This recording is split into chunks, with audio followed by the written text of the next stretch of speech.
When you're newly diagnosed with breast cancer, possibly the hardest thing you must do is break the news to your children.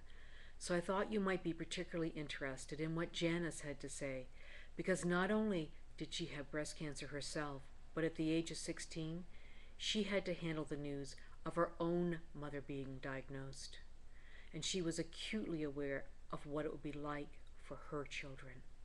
And that's why Janice and her husband decided to tell their children individually, partly because of their ages and their different abilities to understand, as well as where they were in their lives. And knowing her children as she did, she said this also respected their own individual private reactions.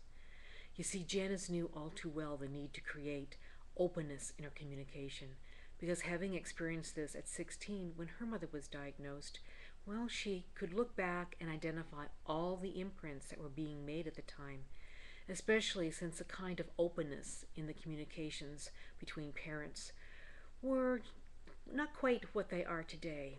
And so, because of that experience, Janice really wanted to make sure that her children were kept informed truthfully about where things were, and to let them know how she was feeling, and to be able to say to them, don't be afraid to ask me how I'm feeling or if I'm in pain. I'll tell you. There might be some tears, yes, but don't be afraid of it. It's real, it's life, and it's honest. And so, out of all this and the honesty, she said there came a deepening of their relationship, and they came out a stronger family.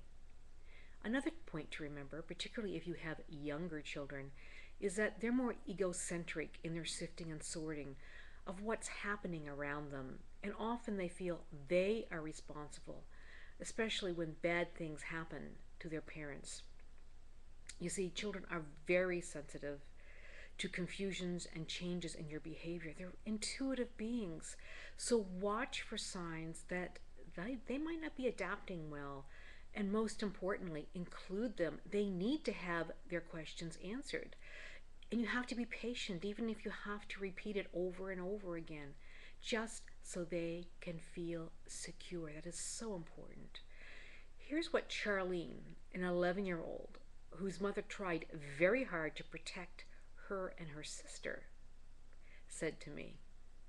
You know, when one person in the family has cancer, the whole family is affected. It's important that kids are not left out and that they're told truthfully about what's going on. Because parents, if they're not open enough with their kids and they get too caught up with themselves having the disease, well, we're just going to feel we have nowhere to go and no one to talk to. And then she said, well, cancer just isn't about one person. You have to be open with your kids. Tell them as much as you know. Don't shut us out. That's the worst thing you can do. Make it easy for us to know when we can talk to you, because we're going through it too. Now, how's that for an 11-year-old? Right from the mouth of babes, or so we think. And if you're not open with your children, I can guarantee you that their imaginations will take them to a place much more frightening than where you really are. And lastly, I'd like to request that you remember other kids can be mean, whether or not they know or understand what they're saying. And you don't want your kid hearing another kid saying, oh, hey, did you hear about so-and-so's mom? She got cancer and she's going to die. Just imagine your child carrying that one around by him or herself, especially if you have been trying to be so-called protective.